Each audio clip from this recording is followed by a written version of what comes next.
Maasa naman ang prosecution panel na malaki may tutulong ng mga SALN para patunayan ng umano'y mga tagong yaman ni Chief Justice Renato Corona. Saksi si Sandra Aguinaldo.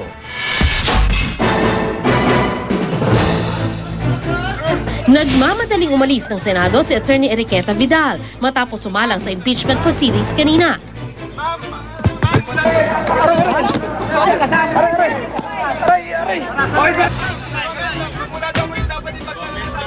Mula sa Senado, dumiretso ang Anbank Clerk of Court sa Court of Appeals. Ang prosekusyon, masaya raw na napaharap sa impeachment body si Vidal. At sa wakas daw ay isinumite ang mga SALN ni Corona mula 2002 hanggang 2010 na ngayon pa lang may isa sa publiko. Agad na napuna ng ilang miyembro ng prosekusyon ang net worth ni Corona o yung kabuang halaga ng yaman kapag ibinawas na ang utang.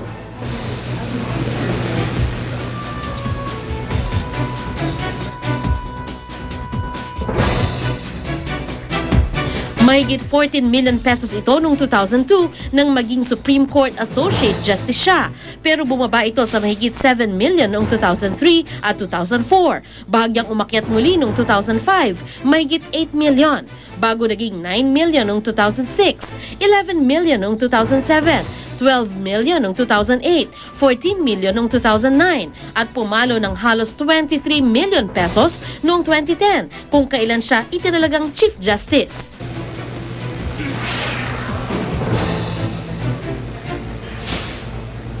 Ang halos 9 milyong pisong pagtaas sa net worth ni Corona sa loob ng isang taon napansin ng mga prosecutor. You will relate it to yung income sa parang mahirap ma-connect yun, yung income of a Chief Justice.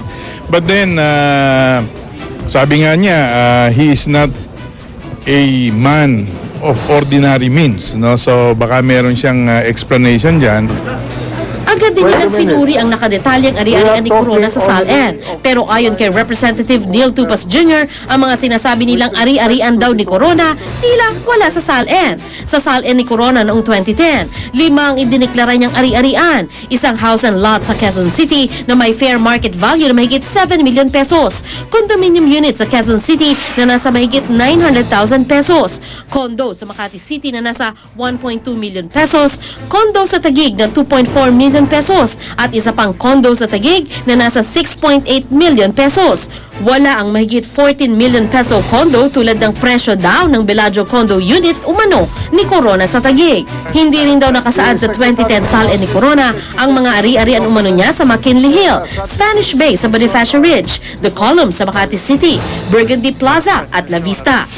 Pag nakita mo yung document, you will know kung nag-declare ba ng properties because by this time, nag-declare ba siya ng lahat ng properties? And number 3, kung nag-declare man siya, totoo ba yung declaration niya or grossly undervalued or undeclared?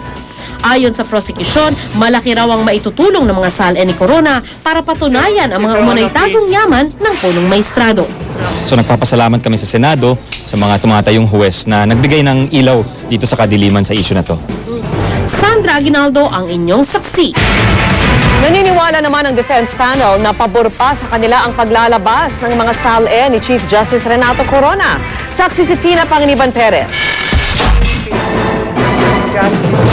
Hindi raw nababahala ang depensa kahit pa naisumite na sa impeachment body ang Statement of Assets, Liabilities and Net Worth o SALN ni Chief Justice Renato Corona. Handa naman daw silang makita ng publiko ang mga SALN. Katunayan, habang dinidikdik si Supreme Court Clerk of Court Enriqueta Vidal sa paglilitis, nagpadala ng mensahe si Corona sa mga abogado na hayaan ng masumite ang kanyang mga SALN. Sabi niya, oo, wala naman akong kinakatakot dyan. Kaya lang siya noon talagang hindi basta dahil may proseso na dapat sundin ang Korte Suprema. Abogado ang defense team ni Chief Justice Corona pero hindi nila pwedeng sabihan yung 14 other justices na huwag parusahan ang Clerk of Court dahil hindi siya sumunod dun sa Supreme Court resolution. Imbes nga raw na makasama, pabor daw ang paglalabas ng SALN sa depensa. Ayon sa batas ng SALN, ang requirement sa kanya ay para i-file ang kanyang SALN sa Clerk of Court.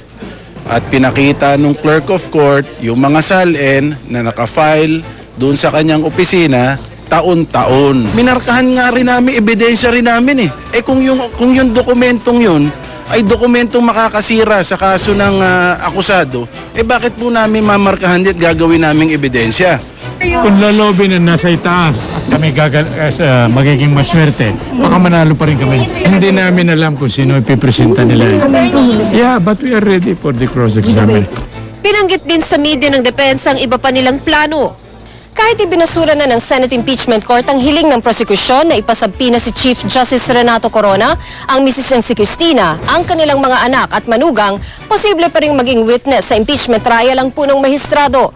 Yan ay kung ang defense panel mismo ang magpapatawag sa kanya. Hindi waiver yun ng right against self-incrimination kung yung defense, yung nagpatawag sa kanya. Pati ang pamilya ni Corona, maaaring ipatawag ng depensa kung kinakailangan. Pero kapag sumalang si Corona o sino ang kaanak niya sa witness stand, pwede na silang matanong ng prosekusyon. Gayunman ayon sa depensa, nakasaad pa rin sa batas na di pwedeng pilitin ng isang asawa o anak na tumestigo laban sa kanyang nasasakdal na kabiyak o magulang nang walang pahintulot ng nasasakdal.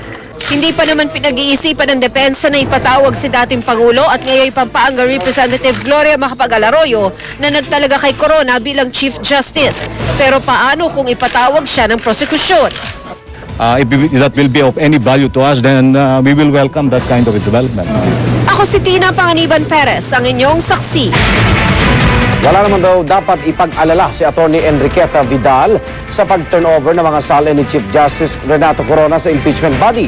Mismong si Corona raw ang tumiyak niyan, ayon kay Supreme Court spokesman Atty. Maidas Marquez. Saksi si Lia Manyalak del Castillo. Eksklusibo kung nasamahan sa pagtutok sa impeachment trial ni Chief Justice Renato Corona si Supreme Court spokesperson Maidas Marquez.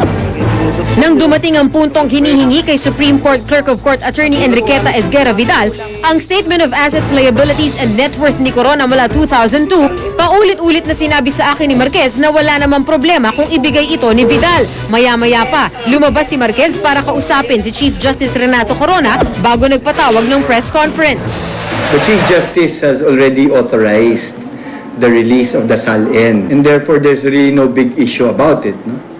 And just for the assurance of the Clerk of Court, she has nothing to worry about as far as the Chief Justice is concerned. Pero hindi masagot ni Marquez kung maaaring managot si Vidal sa 14 na iba pang mahistrado na boss din ng Clerk of Court. Maging sa text message ni Chief Justice Renato Corona sa akin, hindi rin daw nito matiyak ang opinyon ng ibang mahistrado dahil nag-inhibit na siya sa pagdinig sa usapin ng SALN. Nakatakda pa lang kasi itong pag-usapan sa en banc session sa Martes. I am most certain that when the court decides or tackles this issue on Tuesday, it will also take into consideration the authorization given by the Chief Justice for the release, no? And of course, the consequent action of the Senate Impeachment Court. Umaga pa lang daw ay alam na ni Marquez ang pagdalo sa impeachment trial ni Vidal na hindi naman daw makakatanggi dahil pinasabpi na siya. Pero sa kaso ng SALN ng mga mahistrado, karaniwan daw na meron munang request na dinedesisyonan ng en banc. Pwede naman talagang ilabas yung SALN. Wag lang lilihis doon sa guidelines, no? Wag lang gagamitin for fishing expedition, wag lang gagamitin for harassment purposes, no? In this particular case, this is a subpoena, no? Issued by the Senate Impeachment Court, no? We would like to think that subpoenas issued by courts are not meant for fishing expeditions. Ako si Lia Manyalak del Castillo, ang inyong saksi.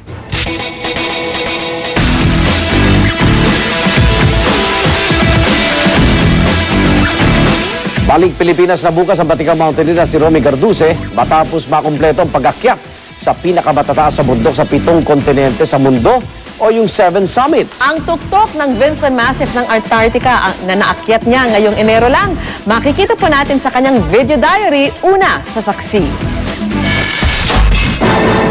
Sa pagsakay sa Russian cargo aircraft na ito mula Punta Arenas, Chile, nagsimula ang Antarctica adventure ni Romy Garduce.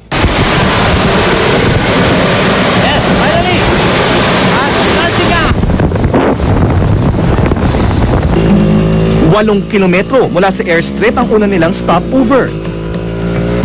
Ito yung kampo ng Union Glacier. Sa medyo maliit na barangay. Sa maliit na komunidad na ito, bakas pa ang Pasko. At hindi yan dahil lang sa mala winter wonderland na paligid. Ako lasang gawa to, pero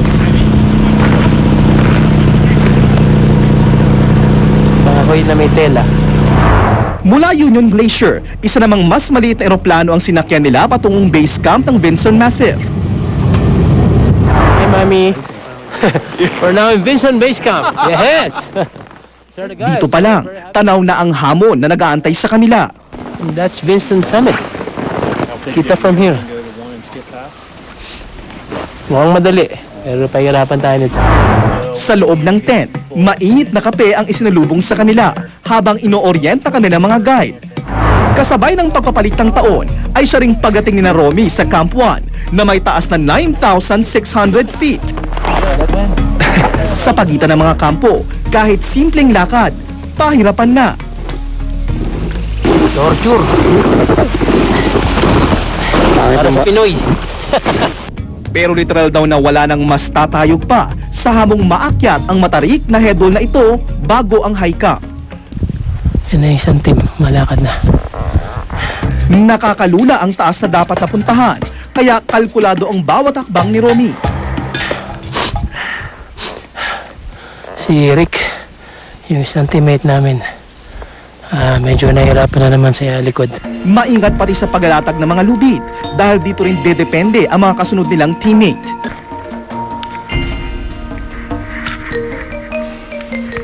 Ayun si Levy. Ayun yung si Rick. Tsaka si Mark yung isang guide. Ang hirap nito kasi sa matarik. Tapos kailangan magkantayan. At sa wakas, high camp na. You can see the raw beauty of Antarctica. Mula rito, tanaw na ang katabing bundok ng Vinson Massif. Ito yung second highest mountain ng Antarctica. Mount Shin. Gayon din ang daan, paakyat ng summit. Yan. Bukas yun ang tatahakin natin pataas doon. Sa likod niyan, yung daan. Sa kasamaang palad, hanggang dito na lang sa high camp ang isa pang Pinoy na si Levy na yahangan na nagkaroon ng respiratory infection kaya bumaba na kasama isa pang guide. After 9 hours, sobrang hirap. Nandito tayo sa summit ng Vinson Massif.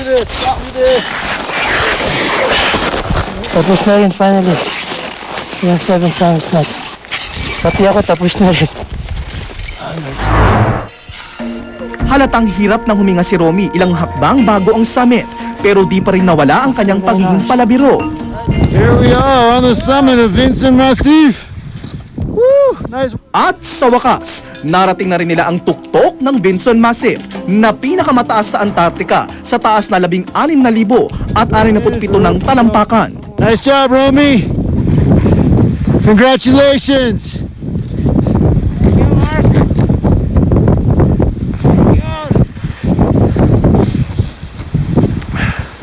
The first citizen of the Philippines to complete the 7 summits. Habang ang isa niyang teammate ang nakuha pang mag-push up. Si Romy Gardusi naman, inilabas na ang baon niyang maliit na watawat ng Pilipinas. Finally, nakatungtong na tayo sa tuktok ng Vinson Massif. Ito, nagkakagulo tayo. At sa ilalim ng sumisikat na araw, kasabay ng pagnamnam sa ganda ng Antarctica, inihandog niya ang panibagong tagumpay sa mga kababayan. So, finally, tapos na natin yung ito para sa Pilipino. 7 Summits Expedition. Boy! Yeah! Para sa saksi, JP Soriano, nag-uulat.